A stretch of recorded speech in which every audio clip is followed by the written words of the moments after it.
Hi, my darlings. I'm Sophie Darling, and welcome back to the channel. Today, we're reacting to episode 8 of series 2 of Apothecary Diaries. And last episode, we got a bit more insight into Jinshi's background growing up. We didn't really see too much, it was very quick, very brief, but we did get some important information in terms of he didn't know his dad, didn't know his grandma. He was very much kept isolated and separated from them by his mom.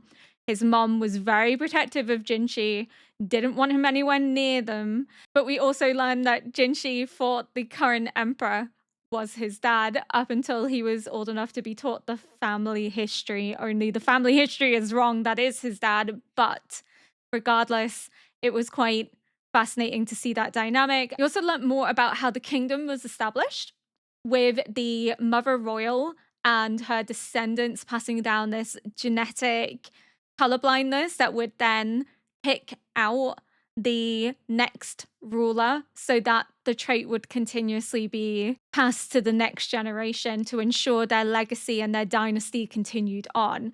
And when the heir or potential heir didn't have it, they allowed a concubine to be brought in and for her to guide this potential heir through. Because if she had the genetic trait, she is still linked to the Mother Royal, which means she would be intrinsically linked once more to the royal family. She would then potentially bear children. One could be a son that could inherit. And again, as Mau Mau said, it's a silent takeover. Because if it's not the Mother Royal's children that are directly taking over because they don't have the genetic distinguisher, then the concubines, who are also part of that family, will ingratiate themselves into the royal family and give children. So yes, there is more of a diversity of the bloodline, which prevents birth defects and allows most of the children to survive. The Mother Royal still has her descendants clutches onto that throne, onto that dynasty, because if it's not someone in the royal family directly, then it's a concubine who's linked from a noble family who will then come in, who will give birth to children, and one of those children could be a boy, which could then inherit, which again means that it's just this incessant cycle, this refusal to let this dynasty sort of peter out. It's a very long takeover that has been ongoing for centuries, which is why Mau Mau's like, I should say something, but I'm not going to, because she knows her place. So something clicked in my head after filming, and it's this whole concept of the Mother Royal and the fact that she came from the outside. So we know that she came in and she married a local leader. So from that, we can presume that there were multiple leaders, that there wasn't one unified kingdom, that it was multiple different rulers, perhaps over different aspects of land. We know that her son with this leader is the first to become an emperor, which again implies that there was an aspect of conquering and forcing other clans to bend to their rule and their dynasty, because throughout history, the Mother Royal has become this mythological figure. She was seen as being impregnated by the gods, and that is to give her dynasty divine right to rule and divine right to control. But it also erases the history of the land that came before, because it's not focusing on the original people that were here before she came in. And it's not focusing on the man she actually got impregnated by, because the divine right is what gives the rule legitimacy, which grants her lineage the power and privilege to continue ruling. So we know that there's been this ongoing plot to target the emperor and Jinshi.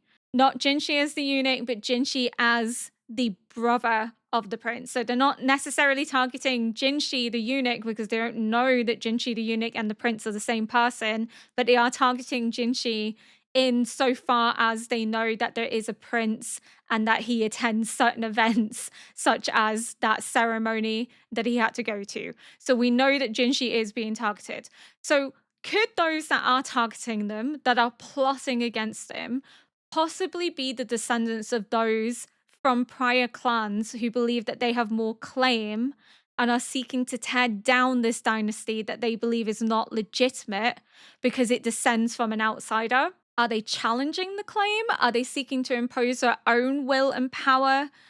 Are they looking to forge their own dynasty? Because it poses some further interesting questions as to if this dynasty was forged through mythologizing the connection to the divinity. Could those that are opposing this divinity have a different interpretation passed down by their ancestors that maybe were in the lands before the myth of the Mother Royal became commonplace, before her son became emperor? Could they have a different interpretation that essentially offers them validity in their desire to overthrow her dynasty and to establish their own as the true rulers of this land, because the Mother Royal was an outsider and perhaps they dislike the fact that her lineage is not necessarily inherent to the land that they're ruling, that this dynasty has ruled for too long, and that they want to perhaps be the ones in charge and establish their own control. I'm not entirely sure, but it just raised some interesting questions because obviously she came from the outside. There had to have been other people. It's implying that there was conquering in order to establish an empire for her son to become an emperor, because he wouldn't become an emperor over nothing. But what that means is that there's going to be some very disgruntled people, and it could be that perhaps there's a few clans that have a long historical grudge against this dynasty and are seeking to overthrow it and put themselves in its place.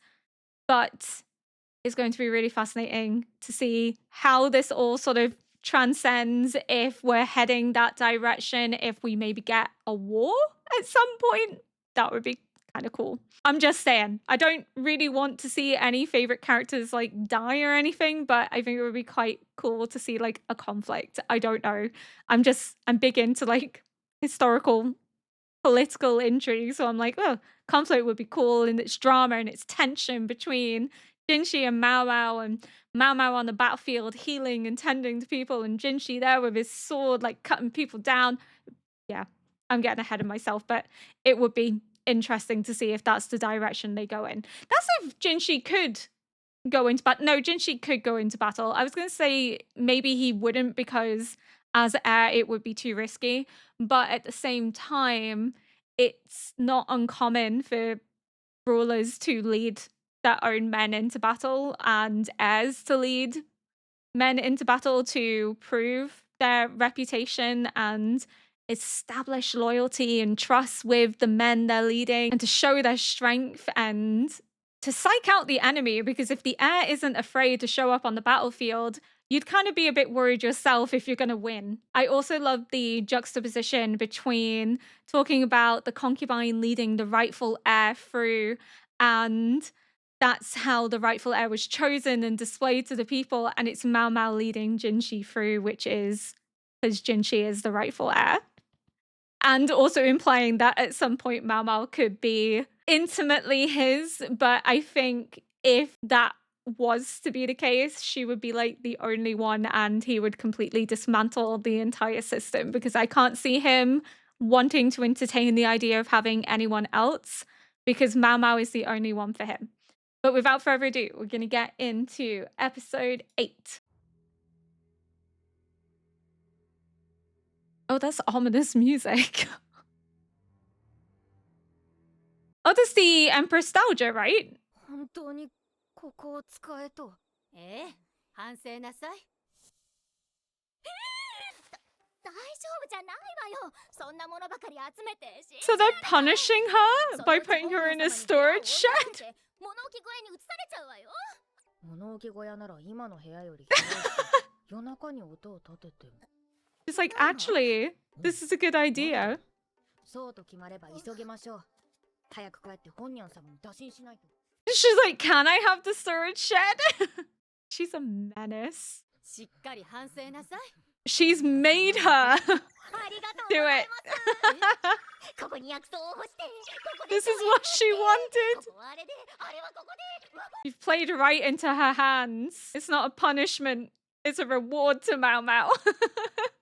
本にゃん様に告げ口するなんてさすがにひどいんじゃない Mao Mao told on herself. 私じゃないわよマオマオが自分で本にゃん様に打診したのよねえマオマオ I was gonna say she's not a snitch. Mao Mao told on herself.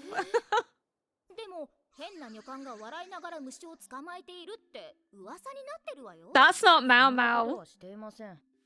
確かに仕事で顔を集めてたけど、笑いながら虫を取るなんて。これは由々しき事態である。そう、止水。最近見かけた I was gonna say Mao Mao's not like big into bugs. Plants are her thing. Oh, a real phantom. Why is that? Why is she a phantom? Where's she going? 見てないよな詳しいお話次第では、これを差し上げるんですけど。使え。血が出ているぞ。 Is that wise? If somebody sees it, they might think that Jinshi favors one of the girls. ご想像にお任せします。お話を聞かせていただけま Mao すか Mao, that might not be smart. 小さい頃はよく妓女たちとおしろい花の種を取りに行ったんだよな。中の粉をおしろいとして使うためじゃなくて、堕胎剤を作るために。妓女たちの作る堕胎剤には、おしろい花の他に、ほおずきやボタン、ホウセンカや芍薬、水銀などを使う。水銀はともかく、他は高級内でも手に入るものだ。高級の中にあるのに、真は堕胎剤の材料をキャラバンが持ち込んだもので揃えて、 Because she wasn't aware of the plants. 薬の知識のない真に毒の作り方 Yeah. を教えた人間がいる。And how did they know? Is the question. あんなのと一緒にされていたなんて。 She's like, I would never act this way. Only she does when it comes to plants.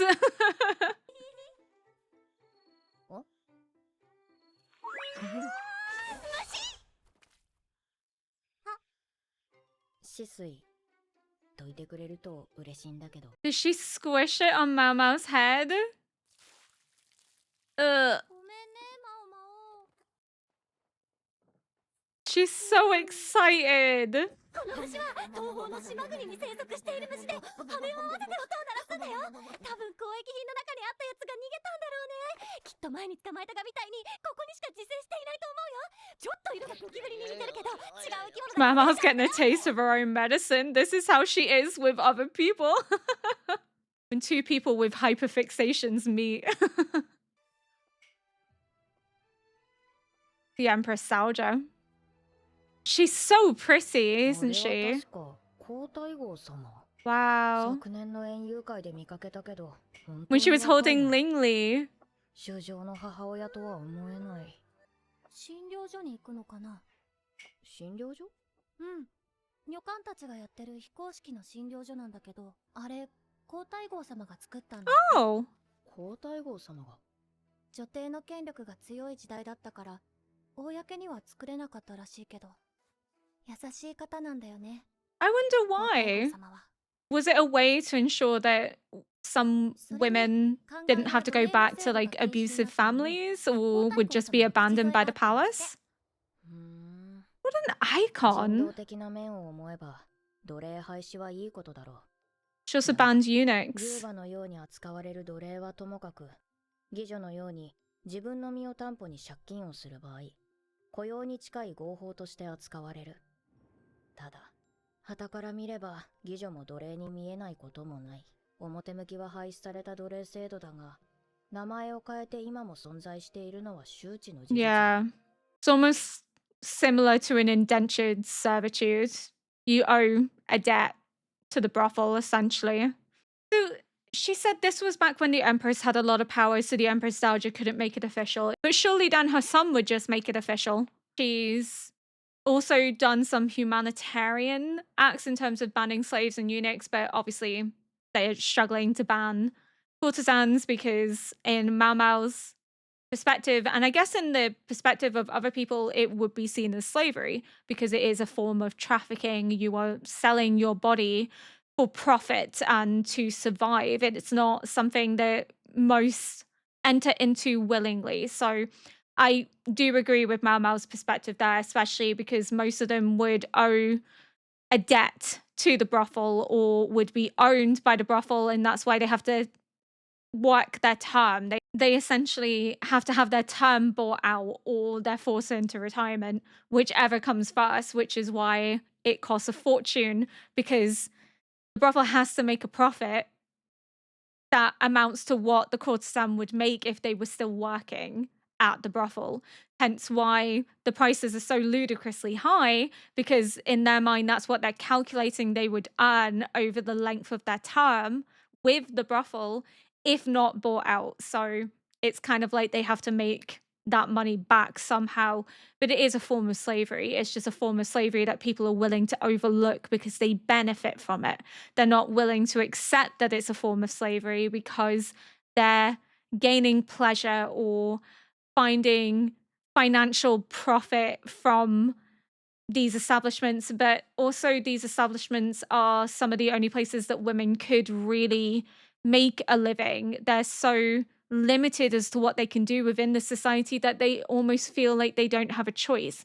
And for those born into brothels, they're owned by the brothels, so they have no choice but to grow up. And some would sell daughters to brothels because they didn't have the money to feed them. And because they were brought up by the brothel, they were educated by the brothel, they owed them a debt, they owed them money.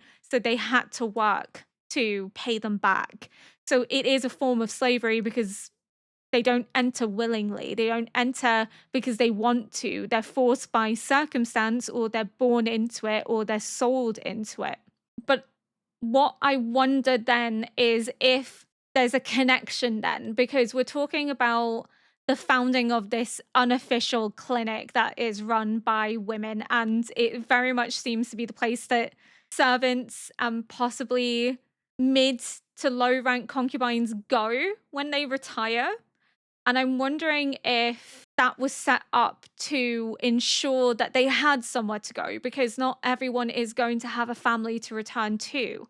And they might find themselves destitute and in poverty and maybe forced into selling themselves. So maybe this was her way of offering these women an opportunity to retire in peace and to be protected and shielded from the cruelty of the outside world.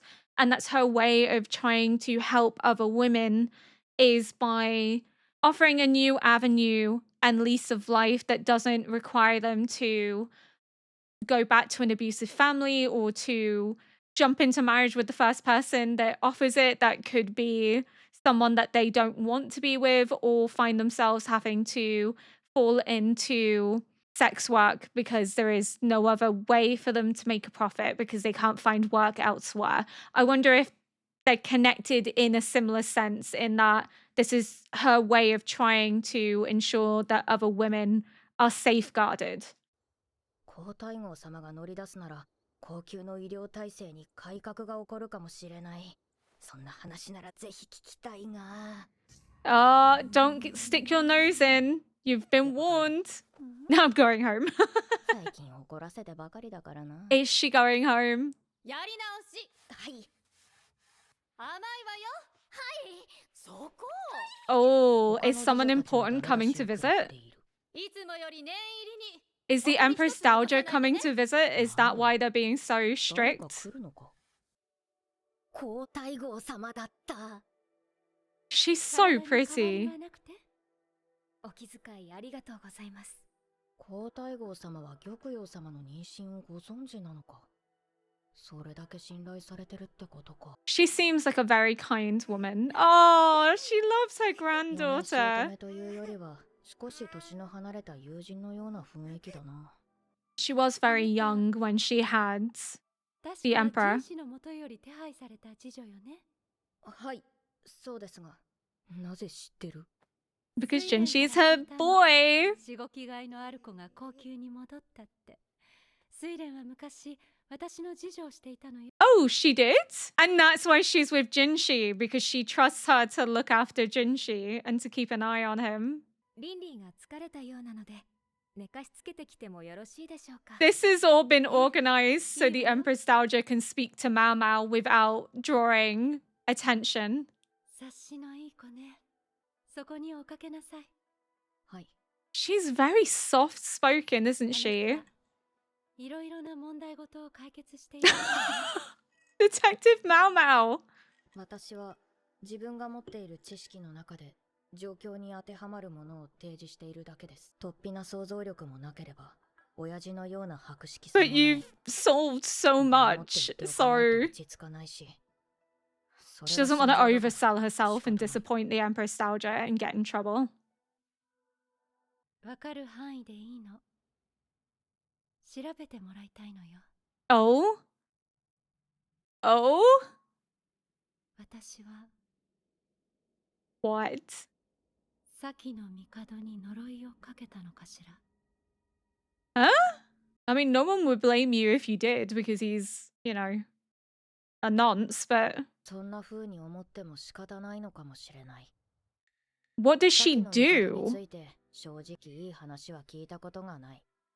愚帝、バカ殿、愚帝 Puppet の傀儡。 fucking knew 皇 it! 宮内で一番有名なのはロリコンだろうか。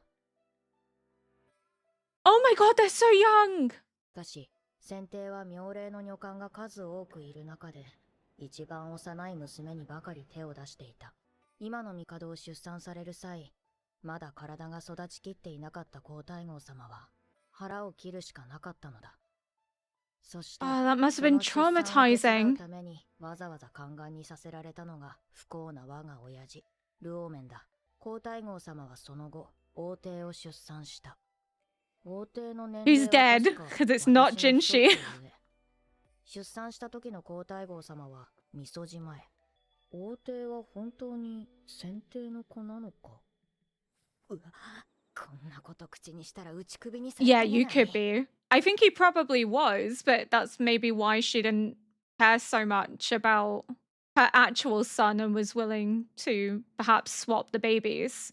I think because she very clearly was not interested in the emperor and had to go through the trauma of not only being impregnated very young and having a baby cut out of her, but essentially having all of that done before she's able to fully understand what's happening. You know, she's still a child, she's not mature enough. So, yeah, she would grow up to resent the man. I would. And perhaps as she gets older, if he's only interested in young girls, as she gets older, he most likely loses interest in her. And she starts to wonder what she did wrong and is maybe resentful and angry towards him. Because how could you not be if you went through all that pain and suffering only for someone to kind of cast you aside? You would be bitter and angry towards them, not necessarily the people he's showing attention to because they're kids. I don't think she's like that. I think she's very kind. I think she would understand as she gets older what it is he's doing and how wrong it is. And I imagine she probably wanted to protect other girls from what she had to go through, what she suffered. And it would explain why the baby she does have isn't necessarily one that she feels much strong attachment to, because there's such a big age gap between them. It means she wasn't sleeping with the emperor frequently. Maybe the baby wasn't planned. Maybe she didn't expect that she could get pregnant again because of the way that her first baby was cut from her. So perhaps this baby was an accident. It was something that was unexpected, and that's why she doesn't feel strong attachment. So if she is aware that the babies were swapped, and I think she has to have been aware for it to all have worked out, I think Aldua approached her and they came to the agreement to switch the babies. And the reason they did it was because Aldua knew that Jinshi wouldn't receive the same care and affection that the newborn prince would receive because he wasn't technically the prince. He was just the son of the prince, but he wasn't a prince by right. So he would always be treated as second best to the Empress's newborn son. And we know that because of how Aldura was treated whilst in labor at the same time as the Empress. She was treated as if she was second best and therefore lost her uterus as a consequence. And I imagine the Empress probably felt guilt for that, probably felt like she was to blame, even though she wasn't. It wasn't her fault, but she probably feels some sense of upset that her essential daughter-in-law isn't able to have any more children. And she also would have known Aldura growing up because Aldura was also fed from the same wet nurse as the Emperor. So they shared the same wet nurse, meaning the Empress would have seen her grow up alongside the Emperor, would have known how close they were, would have known how much her son loved Aldua, and probably felt personally responsible for sort of that relationship not being able to result in Aldua becoming Empress herself. Not that Aldua wanted to become an Empress, it's not what she wanted. It wasn't the life she wanted, but she probably feels as if she hadn't got pregnant and gone into labor, Aldua's life could have been different. She could have had more children, and that perhaps the relationship between her and her son could have been stronger, that they could have gone on to have more children, that she could have gone on to become an empress and do good in the kingdom. But unfortunately, everything played out the way that it did. But I think Aldua approached her and made the suggestion of switching the babies. And I think the Empress Dowager would have agreed to it solely on the basis that she doesn't really feel any affection for her baby. Because if it was an accident and it was an unexpected pregnancy, she probably doesn't really feel any affection because it's just a reminder of who she shared a bed with, who she despises because of his desire for young girls. It disgusts her. So it's a reminder of what she's been through and her trauma. So she's happy to switch to babies because, unlike the child she gave birth to, Jinshi's her grandson, and Jinshi is innocent and hasn't done anything to warrant any dislike or resentment towards or any ill feeling. He's the son of her cherished firstborn. So, of course, she's going to want to look after her grandson. So, I think Adu would have approached with the idea, she would have agreed to it. And the babies were switched, and she raised her grandson because she has love and affection for her grandson, but not necessarily the baby she gave birth to because it's not what she wanted. In terms of the big age gap implies that it may have been an unintended pregnancy. 茶会までまだ時間がありますので、お休みになってください。ええ、そうさせてもらうわ。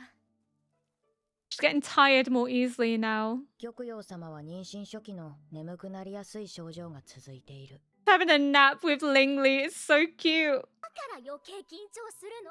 普段入らないようなとこよ。玉葉様が妊娠してるのは皇太后様もご存知なのに、どうして今 She wouldn't do anything to put her grandchild in harm's way. 面と向かっての茶会であれば、あからさまな探りを入れられることもある。ただ、リファ妃はあえて自分に飛び火するような質問はしないだろう。それに、もともと気ぐらいの高いリファ妃は相手を貶めることはしない。リーシュ妃が言うとすれば、次女にそそのかされた場合は、元毒味役の義女頭が出しゃばるとは思えない。Oh, she's now her head lady in waiting. 服装が派手なこと以外、不思議なほど噂が回ってこない。Which just makes me suspicious. She's free of rumor, but yeah, I think there's more going on than meets the eye with that family and their connection to the bug collecting servant too. また何か問題を持ち込まれているの She has. 私は先の帝に呪いをかけたのかしら I don't know how she's supposed to determine that. 別にいいわ。どうせ言えないことでしょうから。ただし、お玉葉様を裏切るような真似はしないでちょうだいね。She would never. 本ニャン様を敵に回したくはありません。ならいいわ。 She just needs to make sure. 私もマオマオとはいい関係でいたいもの。 I love how そうですね。 protective of Gyokyu she 本ニャン is. 様やはり玉葉様の次女頭なだ。 Why she's in that position? She'll kill you before you harm Gyokyu. 今の高級ができる前はここが高級として機能していました。そうなんですか。この部屋は Is this the Emperor's old さっきの room? 帝の時代、女官から下級の妃になった方が住んでいた場所です。女帝と呼ばれた方の部屋であり、選定が育まれた場所でもあり、 Oh. So that's why it's kind of forbidden for anyone to step foot inside. 晩年、選定と女帝と呼ばれた母君はあの部屋にこもることが多くなりました。思い出にすがるように入り浸り、選定は気が弱っていたのか、女帝の死後、後を追うようにあの部屋で息を引き取りました。天寿を全うされたと言ってもいいお年でした。ではなぜ皇太后様は呪いだと？ She did 呪いなどない something. と私も申し上げました。いなくなればいいとずっとずっと毎夜のごとく思っていたわ。 Yeah, but he was super old when he died. 翌年、主上と安子様は選定を埋葬するためご遺体をご覧になったのですが、ご遺体は亡くなられた時とほぼ同じ Oh, that's 姿で残ってい weird. たのです。つまり腐ってなかったという But ことです not か？ unusual. 同時期に亡くなられた女帝はとても口には出せないお姿になっていたという There の have で been instances where that has それで安 happened. 子 It's 様 almost like the ご body 自身が self 戦闘に mummifies. 呪いをかけたと。霊病は夏でも涼しいが、遺体は氷漬けにでもしない限り、そうならなかったというのは確かに異常だ。人は皆土に帰る。天上人も農民も同じだ。生まれた立場が違っても Death doesn't それ discriminate. だけは平等なのだ。ただし、一つお願いがあります。お願い？ Oh? Oh, for God's sake. What's the request? What does she want? What is she asking for? But yeah, death is the true equalizer. Everybody returns to the ground, everybody decays. But it's not unusual for people to have found bodies still the same as they were when they were like laid to rest a year later. I'm not quite sure how fast a body decomposes because it's not really something I've looked into. I also know that it depends on the factors. It depends on the environment. So if it's like hot and humid, it can dry the body out and it can enter into like a self mummification. If it's cold, it can also incite a mummification. If the body's embalmed, it's a form of mummification. But he's sealed away, right? Like he's in this like mausoleum type environment. So the fact that nothing can get in to the body, so there's like no oxygen coming in, which means bacteria can't really grow. And then bugs can't get in, so they're not eating the body and helping break down the body. It would make sense then that he would still look the same. But of course, it might be unexpected or unusual because maybe they haven't really looked on someone's body years after the fact and that they're only doing it to check because she thinks she's cursed him and he's maybe trying to reassure his mum to be like, yeah, no, everything's fine, everything's chill. And she's like, oh, fuck. And he's like, oh my God, I've never seen this before. But different environments increase the rate of decomposition. And because he's in a mausoleum, it's a cooler area. He's sealed, meaning there's no oxygen.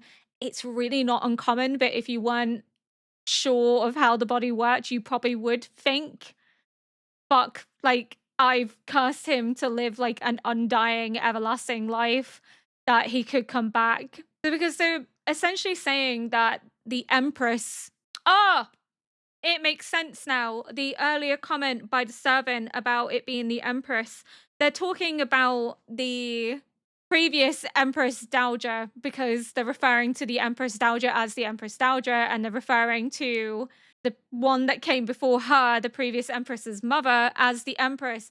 So she was the one that essentially prevented it from becoming official because she held all the power, not the Emperor. But still, even being the Empress Dowager, you'd think her son would have made it official, but it's clicked because as the lady in waiting to the Empress Dowager is saying that the Empress's body, meaning the Emperor's mother. So despite passing away at like the same time, her body was completely unrecognizable. So it had decayed, it had gone through the process.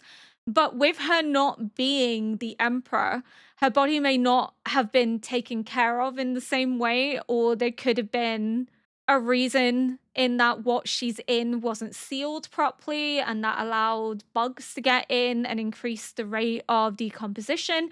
There is so many factors at play here. It's obviously not a curse, but that's why Mau Mau's looking into it, because it's very strange. And she obviously thinks she's done something because she's wished for it every night. She's asked for it. And she's probably thinking that in cursing him, that she may then end up having bad things happen to her and her son and so on and so forth, that she's maybe cursed their lineage because she cursed the emperor, and she probably just wants that reassurance that that's not the case. It definitely isn't the case, but he also wasn't young. It's really strange that he like locked himself away in the room where he was raised with his mother, who was a low-ranking concubine.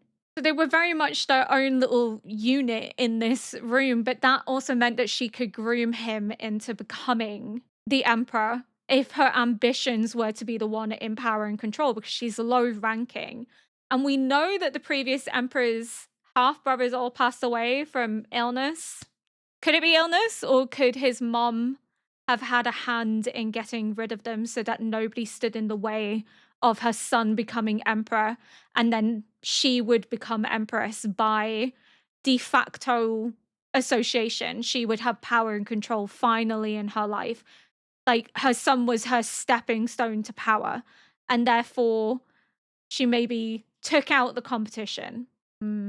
Possibly, because it sounds like when they're locked in this room and they spend all this time together, it's almost like she's grooming him to become the emperor, but also to maybe respect and fear her so that she has complete authority and control over him. So many questions, and we have no answers yet, but we will get answers because we are getting to that point. And you can see the paint on the floor. So I wonder then if the previous emperor was quite artistic in nature. Wonder what made him so like interested in young girls, and if that's something that his mother encouraged in order to occupy him so that she could rule the country, so that she wouldn't have anyone to compete against her for authority. Because if he's surrounding himself with literal children, young girls, there are no women to contest her, to challenge her. She is complete authority over him and over everyone around her, because the girls are too young to really garner the same level of respect and to really feel comfortable challenging her. Whereas another woman of the same age would feel maybe not comfortable to directly challenge, but would be able to perhaps maneuver the emperor how they wanted, using their means of doing so. So perhaps she directed the emperor's attention to younger girls so that she could retain her clutches on him for power and control.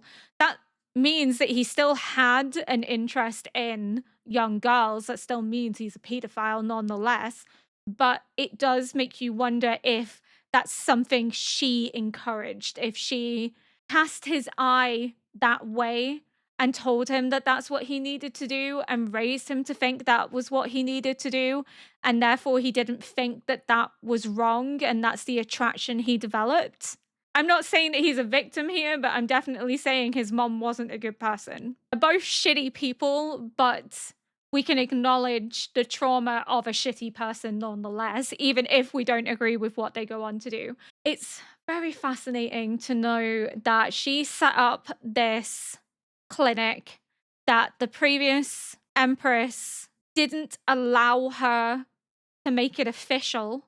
So she obviously didn't agree with it, but it was allowed to run unofficially, secretly. Why the emperor hasn't made it official, I don't know. Maybe it upset some of the nobles and he is kind of playing his cards right and finding the time and opportunity to actually make it legitimate. I don't know.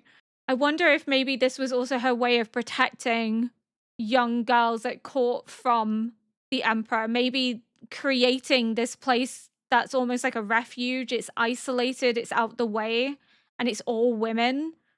That it could be a way for young girls to hide from the emperor and his attention, that they could not risk being chosen if they're kind of whisked away into this area, if maybe that's what its initial purpose was to protect young girls from falling victim to the emperor's desires and going through what she had to go through, if that's her way of trying to ensure that no other young girls have to suffer. Very interesting episode. Very interesting. I can't wait to see how this progresses. I just love that Mao Mao's now known as like this de facto detective that everyone's going to now. The Emperor's going to her, the Empress Dowager's going to her. The tea is the distraction so that Mao Mao can speak to the lady in waiting and begin this investigation that she wants for her. So the other ladies in waiting are being distracted, and it gives Mao Mao the excuse to be here because she serves Gyokyu. That's why it's being done. But ooh, it's getting exciting. It's getting tense. But I think that's all I want to say for now. Thank you so much for watching. If you enjoyed this react, please consider liking, subscribing, and leaving a comment below to help boost this video into the algorithm. Until next episode, bye.